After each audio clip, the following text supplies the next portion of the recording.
간절하면 이루어진다고 했는데 너무 간절하면 더더욱 절대 안 되는 경험을 해보신 적이 있지 않으신가요?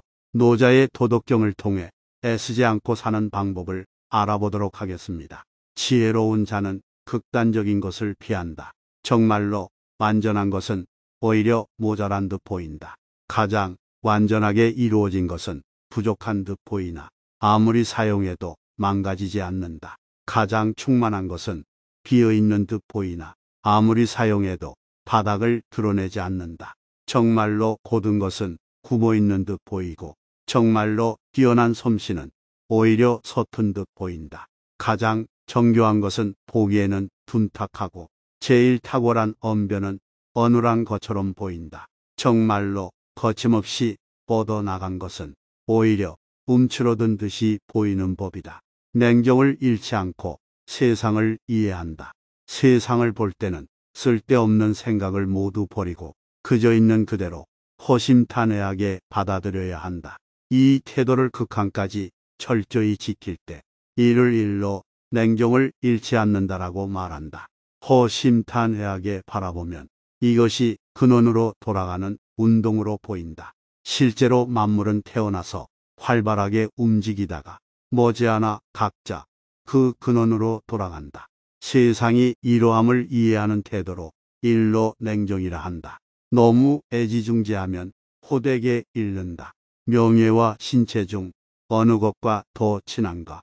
신체와 재산 중 어느 쪽이 더 소중한가? 무언가를 손에 넣는 것과 손에서 놓는 것 중 어느 쪽이 더 마음에 고통을 주는가?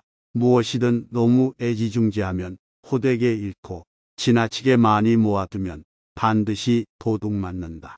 만족할 줄 알면 모욕당하지 않고 그칠 줄 알면 위태롭지 않아 오래도록 평안할 수 있다. 마지못해 싸우는 쪽이 이긴다. 용병술에 관해 이런 말이 있다. 굳이 싸움의 주도권을 잡으려 하지 말고 부득이한 상황 속에서는 수비 자세를 취하라. 굳이 일보 나아가려 하지 말고 삼보 후퇴하라. 이는 행동에서는 행동으로 보이지 않고 팔을 걷어붙였으나 그 팔이 보이지 않으며 무기를 잡았으나 무기가 보이지 않고 적을 공격했으나 공격이 보이지 않게 하라는 것이다. 대적할 만한 적이 없다고 믿는 것보다 더 큰 우환은 없다. 적이 없다고 믿으면 보물을 이룰 수 있다.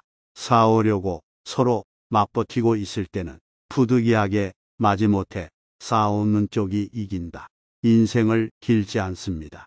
오롯이 나의 삶을 찾아가기에도 시간은 늘 부족하기만 합니다.